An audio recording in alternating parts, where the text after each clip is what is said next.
Chapter 4. War and carnage continue. The wicked punish the wicked.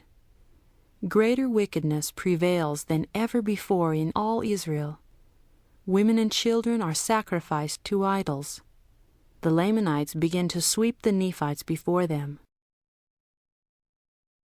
And now it came to pass that in the 363 year the Nephites did go up with their armies to battle against the Lamanites out of the land desolation. And it came to pass that the armies of the Nephites were driven back again to the land of desolation. And while they were yet weary, a fresh army of the Lamanites did come upon them, and they had a sore battle, insomuch that the Lamanites did take possession of the city desolation, and did slay many of the Nephites, and did take many prisoners. And the remainder did flee and join the inhabitants of the city Teancum. Now the city Teancum lay in the borders by the seashore, and it was also near the city desolation. And it was because the armies of the Nephites went up unto the Lamanites that they began to be smitten. For were it not for that, the Lamanites could have had no power over them. But behold, the judgments of God will overtake the wicked, and it is by the wicked that the wicked are punished. For it is the wicked that stir up the hearts of the children of men unto bloodshed. And it came to pass that the Lamanites did make preparations to come against the city Teancum. And it came to pass in the 364th year the Lamanites did come against the city Teancum, that they might take possession of the city Teancum also. And it came to pass that they were repulsed and driven back by the Nephites. And when the Nephites saw that they had driven the Lamanites, they did again boast of their own strength, and they went forth in their own might, and took possession again of the city desolation. And now all these things had been done, and there had been thousands slain on both sides, both the Nephites and the Lamanites. And it came to pass that the 366th year had passed away, and the Lamanites came again upon the Nephites to battle. And yet the Nephites repented not of the evil they had done, but persisted in their wickedness continually.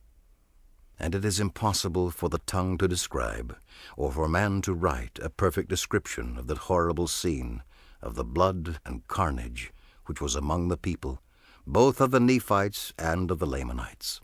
And every heart was hardened, so that they delighted in the shedding of blood continually.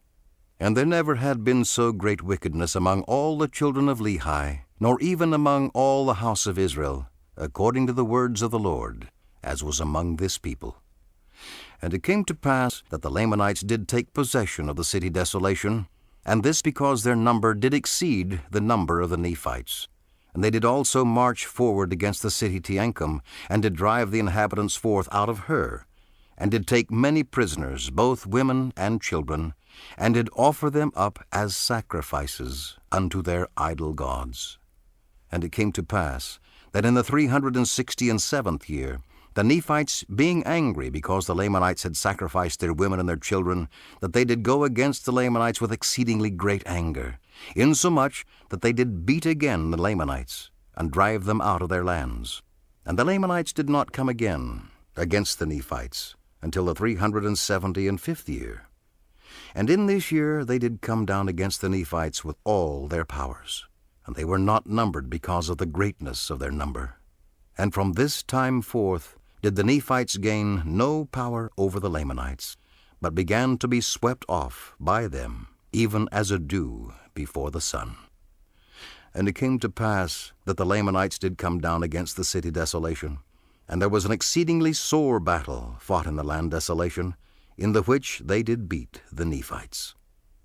And they fled again from before them, and they came to the city Boaz, and there they did stand against the Lamanites with exceeding boldness, insomuch that the Lamanites did not beat them until they had come again the second time.